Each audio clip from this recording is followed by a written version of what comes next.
সুপ্রিয় সুধী, প্রীতি ও শুভেচ্ছা রইল।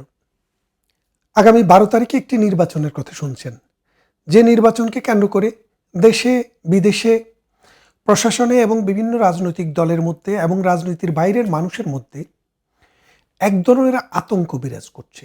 কেন বিরাজ করছে? মানুষ জানে না এই নির্বাচনটিতে বাংলাদেশের ভাগ্য, বাংলাদেশ নামক রাষ্ট্রটি কোন ডাইরেকশনে রওনা দিবে। প্রধানত দুইটি দল এই নির্বাচনে অংশগ্রহণ করছে, আর যে দলটি বাংলাদেশের জন্ম, বাংলাদেশের ইতিহাস এবং বাংলাদেশের আজকের যে মধ্য আয়ের বাংলাদেশ এইটি বিনির্মাণের সাথে যাদের সবচাইতে বেশি ভূমিকা, সেই দলটিকে ফ্যাসিস্ট ইউনূস সরকার, এ অবৈধ ইউনূস সরকার কিছু বাটপার এবং চাটুকারকে নিয়ে আওয়ামী লীগ সরকারকে তার বাইরে রেখেছে। এটা হচ্ছে তার মেটিকুলাস ডিজাইনের অংশ। কারণ এই বাংলাদেশ নামক বদ্বীপটি পৃথিবীর নানান শকুনদের দৃষ্টিতে পড়েছে। এই দৃষ্টিতে পড়ার মূল কারণ হলো ভারতীয় উপমহাদেশ, চায়না, জাপান এবং এই কন্টিনেন্টের অন্যান্য দেশ পৃথিবীতে এমন একটা জায়গা তৈরি করেছে, এখন অর্থনীতি বলেন আর জনসংখ্যায় বলেন, প্রভাব প্রতিপত্তিতে বলেন, তারা কিন্তু আগামী বিশ্বের প্লেয়ার। তাই যারা আজকের দিনের মোড়ল, তারা চিন্তা করলো আমরা তো এভাবে এই ভারতীয় উপমহাদেশ, এই ইন্দো চায়না, এই জাপান উপসাগর, মধ্যপ্রাচ্য, তাদেরকে এভাবে উঠে যেতে দিতে পারি না। তাহলে আমাদেরকে কি করতে হবে? তাদের টুটি চেপে ধরতে হবে। আর এই টুটি চেপে ধরতে হলে 7 সমুদ্র 13 নদীর পার থেকে তো বিমান চালিয়ে সেখানে যুদ্ধ করা যাবে না। 7 সমুদ্র 13 নদীর ওপার থেকে তো সৈন্যবাহিনী উড়িয়ে আনা যাবে না। সপ্তডিঙ্গার নৌবহর চালাতে গেলেও একটা দীর্ঘ সময় লাগবে। তাহলে কি করতে হবে? মির্জাপুর তৈরি করতে হবে ঘরে।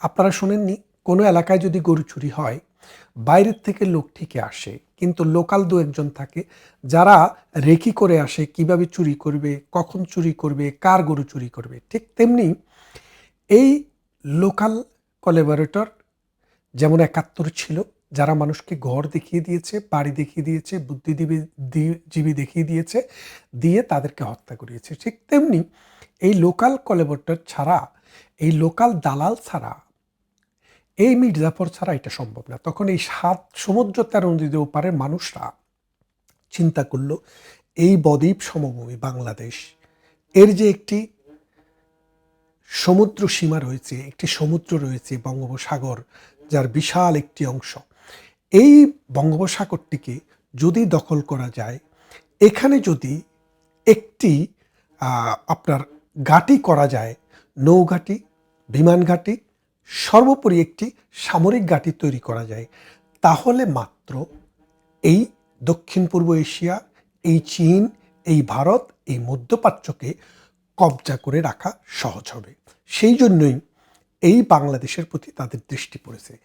এই দৃষ্টি পড়ার পর তারা কিন্তু বাংলাদেশের প্রতি দৃষ্টিটা প্রথমে পড়ে নাই। প্রথমে ভারত, তারপরে শ্রীলঙ্কা, তারপর মিয়ানমার, ওইসব দেশের সাথেও তারা পরামর্শ করেছে, কিন্তু কেউই তাদের ডাকে সাড়া দেয়নি। কিন্তু বাংলাদেশে যে সরকার ছিল তারাও দেয়নি। তখন তারা ডক্টর ইউনূসের মতো মেটিকুলাস ডিজাইনের একটা প্ল্যান হিসেবে তাকে নিয়ে আসলো। নিয়ে আসার পর তার মাধ্যমে অনেক কিছু ফায়দা হাসিলের চেষ্টা করেছে। কিন্তু যেহেতু সে একটি তত্ত্বাবধায়ক বা অন্তর্বর্তীকালীন সরকার, অনেক কিছু করার এবং সিদ্ধান্ত নেওয়ার ক্ষমতা তার নেই। তাই তারা দৃষ্টি দিয়েছে আগামী নির্বাচনে কোন তাবেদারকে তারা নিয়ে আসবে, যারা বাংলাদেশের স্বার্থ, বাঙালির স্বার্থ, এই বদ্বীপ সমভূমির স্বার্থ বিক্রি করতে পারবে। সেই জন্য তারা টার্গেট করেছে যারা জীবনে কোনোদিন ক্ষমতার স্বাদ পায় নাই, তাদেরকে যদি ক্ষমতাটা দেওয়ার চেষ্টা করা যায়, তাহলে মনে হয় তাদের স্বার্থটা হাসিল হবে। আর এখানে দুইটি জোটের মধ্যে বিএনপি 3-4 বার ক্ষমতায় ছিল। শুধু ক্ষমতায় কখনো এককভাবে বা দলগতভাবে হইলেও ডমিনেন্ট পজিশনে জামাত কখনো ছিল না। তাই এখন জামাত মরিয়া, যদি দরকার হয় বাংলাদেশের 2টা ডিস্ট্রিক্ট বিক্রি করে দেওয়া, তাও তারা দিবে। যদি দরকার হয় বাংলাদেশের সমুদ্র পুরাটা বিক্রি করে দেওয়া, তাও তারা দিবে। যদি দরকার হয় তারা দোজগে যাওয়ার জন্য বেহেশতের টিকিট বিক্রি করবে, তাও তারা করবে। যদি দরকার হয় ইসলামকে বিক্রি করে দিবে, তাও তারা করবে, এবং সেটা করছে। আমরা দেখছি দুদিন আগেও যেই সব ছেলেপেলে বিএনপির জন্য গলা ফাটিয়েছে, পাল্লা মার্কা নিয়ে কিন্তু তারা এখন নির্বাচন করছে। তো এই অবস্থায় আগামী নির্বাচনটি কোন দিকে যাবে, সেটা একটা বড় ভয়ের কারণ হয়ে দাঁড়িয়েছে। এখন যদি সুষ্ঠু নির্বাচন হয়, আওয়ামী লীগ নেই, মানুষের পার্টিসিপেশন একদম নিম্নমানের হবে। সেটাকে পুলিয়ে পাপিয়ে দেখানোর জন্য আগে থেকে ওই ডাস্টবিন শফিক কিন্তু ঘোষণা দিয়ে রেখেছে যে তিনি নির্বাচনের ভোট গণনা হতে সময় লাগবে, কারণ কাকে কোথায় পাশ করানো হবে, কার বক্সে কত ভোট দেওয়া হবে, সেটা স্থির করতে একটু সময় লাগবে। এটা আগে থেকে বলে দিয়েছে, ভালো। এটা অন্তত মানুষ জানলো যে ইঞ্জিনিয়ারিং করার জন্য যে পরিকল্পনা বাস্তবায়ন করার জন্য যে সময় দরকার, তারা সেই সময়টি জনগণের কাছ থেকে চেয়ে নিচ্ছে। তারপর আসেন, এই চেয়ে নেওয়ার ফলে ধরেন যদি সুষ্ঠু নির্বাচন তারপরেও হয়, বিএনপির ল্যান্ডস্লাইড ভিক্টরি হবে। এখন বিএনপিকে কি ভিক্টরি দেওয়ার জন্য ডক্টর ইউনূস নির্বাচনের আয়োজন করেছেন? করেননি। ডক্টর ইউনূস নির্বাচনের আয়োজন করেছে তার প্রভুদেরকে খুশি করার জন্য, অর্থাৎ তাকে যারা একটা পরিকল্পনার অংশ হিসেবে বাংলাদেশের মসনদে বসিয়ে যত সব অপকর্ম করাচ্ছে, বাংলাদেশের অর্থনীতিকে ধ্বংস করছে, বাংলাদেশের উন্নয়নকে ধ্বংস করছে, বাংলাদেশের গত 53 বছরের ইতিহাস এবং ঐতিহ্যকে ধ্বংস করাচ্ছে তাকে দিয়ে। তাদের একটা প্ল্যান আছে, সেই প্ল্যানের অংশ হিসেবে কাকে কোথায় পাশ করাতে হবে সেটা কিন্তু তারা নোট দিয়ে দিয়েছে। তো সেই জন্য ডক্টর ইউনূস বিএনপিকে পাশ করানোর কোনো মনোবাসনা নিয়ে নির্বাচন দিচ্ছে না। এখন বিএনপির পরিবর্তে তারা চাচ্ছে জামাতকে যদি ক্ষমতায় আনা যায়। তো এখন জামাত যদি ক্ষমতায় আসে, ধরেন তার মেটিকুলাস ডিজাইনে জামাতকে নিয়ে আসতে চাইল, তাহলে কি হবে? আপনারা অনেকে বলছেন যে বিএনপিকে দেখছি, আওয়ামী লীগকে দেখছি, জাতীয় পার্টিকে দেখেছি, এবার একটু জামাতকে দেখি, এরকম অনেকে ভাবছেন। তো কারণ জামাতকে দেখলে জামাতের ভবিষ্যৎ কি হবে সেটা আপনারা দেখবেন, তারপরে সিদ্ধান্ত নেবেন। অনেকে এটার প্রতি উত্তরে বলছেন, অনেক কিছুই তো খেলেন, গু তো আর খেলেন না, একবার গু খেয়ে দেখেন।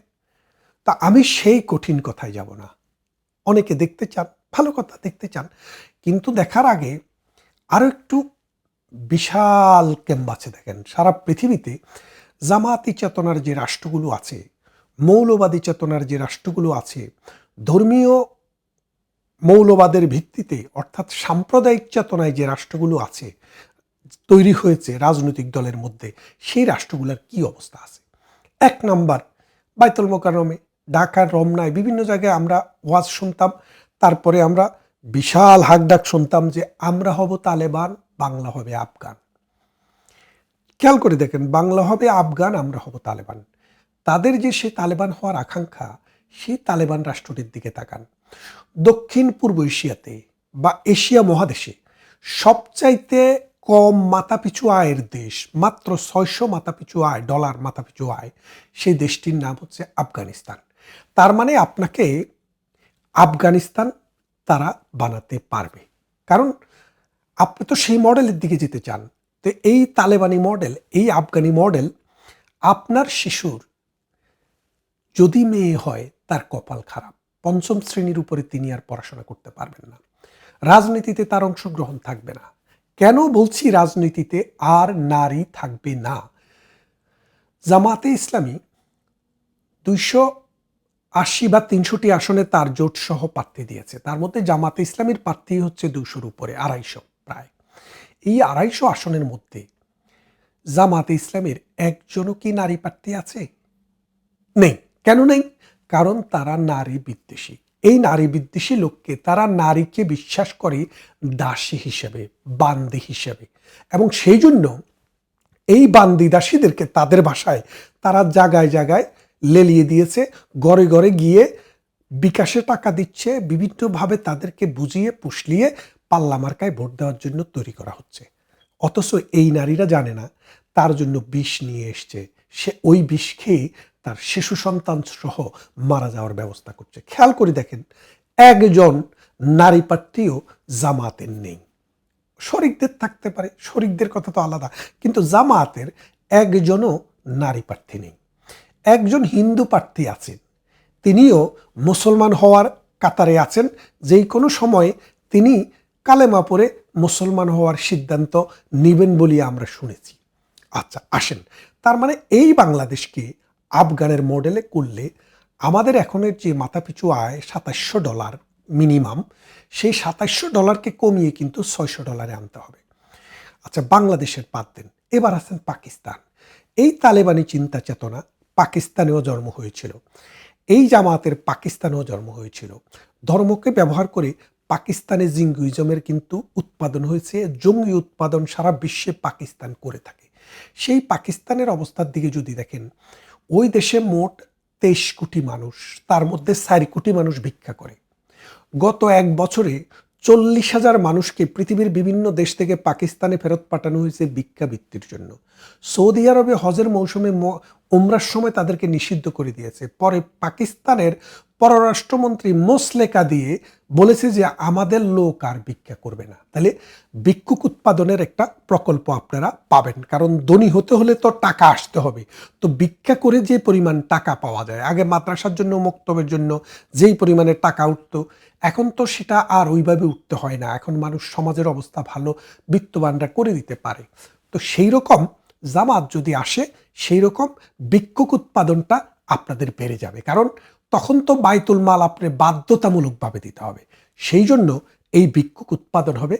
পাকিস্তানের মতো 80 বছরে একটি সরকার 5 বছর মেয়াদ পার করেনি, সেই রকম সরকার বাংলাদেশে আসবে।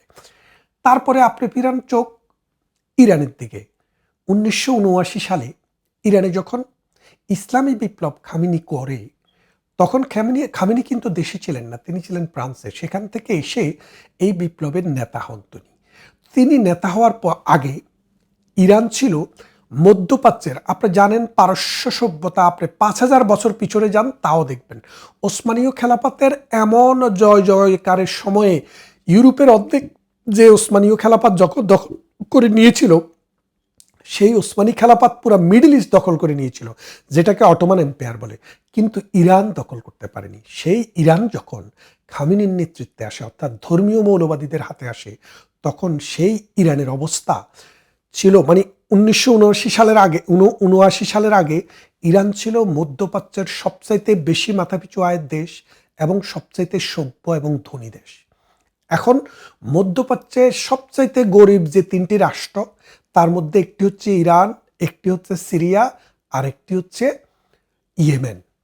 খেয়াল করে দেখেন এই 3টি দেশ, তার মধ্যে ইয়েমেনেও কিন্তু এই জঙ্গিবাদের উৎপত্তি হয়েছিল, সেটি ধ্বংস হয়ে গেছে। সিরিয়াতে জঙ্গিবাদ আসাদ সরকারকে উচ্ছেদের মাধ্যমে দেশটিকে ধ্বংস করে এখন ভিক্ষুকের জাতিতে পরিণত হয়েছে। আর ইরান পৃথিবীর 2nd biggest well producing country হওয়া সত্ত্বেও এখনো বাংলাদেশের ইরানের মানে বাংলাদেশের 1 টাকা দিয়ে ইরানে 8000 রিয়াল পাওয়া যায়, ইরানি রিয়াল। খেয়াল করে দেখেন 1 টাকা সমান 8000 রিয়াল। মানে মানুষের জীবন দুর্বিষহ হয়ে গেছে। গত কদিনের আন্দোলনে 8500 মানুষকে হত্যা করা হয়েছে, কিন্তু সরকারের হাতে লাঠিয়াল বাহিনীটা ঠিকমতো কাজ করছে বলে সরকার টিকে আছে, যেখানে শেখ হাসিনা হাজার হাজার লক্ষ লক্ষ মানুষ হত্যা করতে পারে নাই বলে তাকে ক্ষমতা ছাড়তে হয়েছে। তো ইরান দেখলেন, মানে এখন আমাদের তো আর তেল নেই, আমাদের যা আছে ভিক্ষাবৃত্তি হয়তো আমরা করতে পারবো। সেই ইরানের দিকে তাকিয়ে দেখেন, এই মৌলবাদী শক্তি, ধর্মভিত্তিক শক্তি ইরানকে মধ্যপ্রাচ্যের সবচাইতে দরিদ্র রাষ্ট্রগুলোর একটিতে পরিণত করেছে। তাহলে আমরা কি দেখালাম? আমরা ইরান দেখলাম, আফগানিস্তান দেখলাম, সিরিয়া দেখলাম ইয়েমেন, দেখলাম পাকিস্তান। তারপরে আরও যদি দেখতে চান আপনি আলজেরিয়াতে চলে যান। গৃহযুদ্ধ, যুদ্ধ, ক্ষুধা, দারিদ্র নিষ্পেষিত একটি দেশ, সেই দেশের নাম আলজেরিয়া।